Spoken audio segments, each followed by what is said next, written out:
ಎಲ್ಲರಿಗೂ ಕ್ರಿಸ್ಮಸ್ ಹಬ್ಬದ ಶುಭಾಶಯಗಳು. ಈಗ ನಾವು ಕ್ರಿಸ್ಮಸ್ ಇರುವುದರಿಂದ ಅದರ ಬಗ್ಗೆ ಪ್ರಬಂಧವನ್ನು ತಿಳಿದುಕೊಳ್ಳೋಣ. ಕ್ರಿಸ್ಮಸ್ ಹಬ್ಬವು ಕ್ರಿಶ್ಚಿಯನ್ನರ ಧರ್ಮದ ಪ್ರಮುಖ ಹಬ್ಬವಾಗಿದೆ.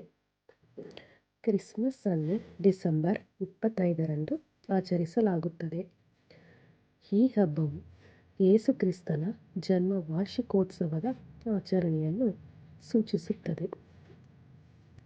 ಈ ಹಬ್ಬದ ದಿನದಂದು ಜನರು ತಮ್ಮ ಮನೆಗಳಲ್ಲಿ ಪ್ರಕಾಶಮಾನವಾದ ದೀಪಗಳು, ಹೂವಿನ ಮಾಲೆಯಿಂದ ಮತ್ತು ಇತರ ಅಲಂಕಾರಗಳಿಂದ ಅಲಂಕರಿಸುತ್ತಾರೆ. ಕ್ರಿಸ್ಮಸ್ ಟ್ರೀಯನ್ನು ಬೆರಗುಗೊಳಿಸುವ ಆಭರಣಗಳಿಂದ ಅಲಂಕರಿಸಲಾಗುತ್ತದೆ. ಕ್ರಿಸ್ಮಸ್ ಟ್ರೀ ಪ್ರತಿ ಮನೆಗೆ ಮನಮೋಹಕ ಸೌಂದರ್ಯವನ್ನು ನೀಡುತ್ತದೆ.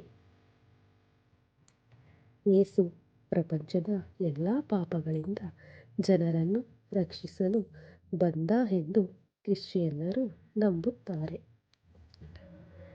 ಈ ದಿನದಂದು ಕ್ರಿಶ್ಚಿಯನ್ನರು ಚರ್ಚುಗಳಿಗೆ ಹೋಗಿ ಪ್ರಾರ್ಥಿಸುತ್ತಾರೆ. ಕ್ರಿಶ್ಚಿಯನ್ನರು ತಮ್ಮ ಸ್ನೇಹಿತರಿಗೆ ಮತ್ತು ಬಂಧುಗಳಿಗೆ ಉಡುಗೊರೆಗಳನ್ನು ನೀಡುತ್ತಾರೆ. ಮಕ್ಕಳು ಕ್ರಿಸ್ಮಸ್ ದಿನವನ್ನು ಅತ್ಯಂತ ಸಡಗರದಿಂದ ಆನಂದಿಸುತ್ತಾರೆ. ಸಾಂತಾ ಕ್ಲಾಸ್ ತಮ್ಮ ಮನೆಗೆ ಭೇಟಿ ನೀಡಲು ಮಕ್ಕಳು ಕಾಯುತ್ತಾರೆ.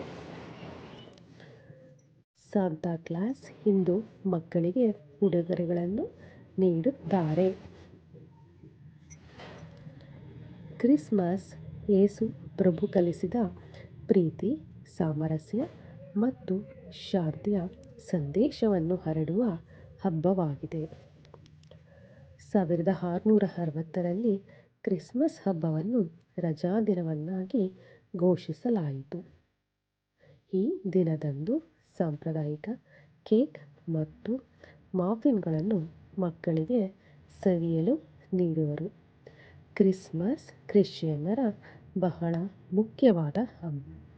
ಮತ್ತೊಮ್ಮೆ ಎಲ್ಲರಿಗೂ ಕ್ರಿಸ್ಮಸ್ ಹಬ್ಬದ ಶುಭಾಶಯಗಳು. ಇನ್ನೂ ಯಾರು ನನ್ನ ಚಾನಲ್ ಸಬ್ಸ್ಕ್ರೈಬ್ ಮಾಡಿಲ್ಲ, ಪ್ಲೀಸ್ ಸಬ್ಸ್ಕ್ರೈಬ್ ಮಾಡಿ.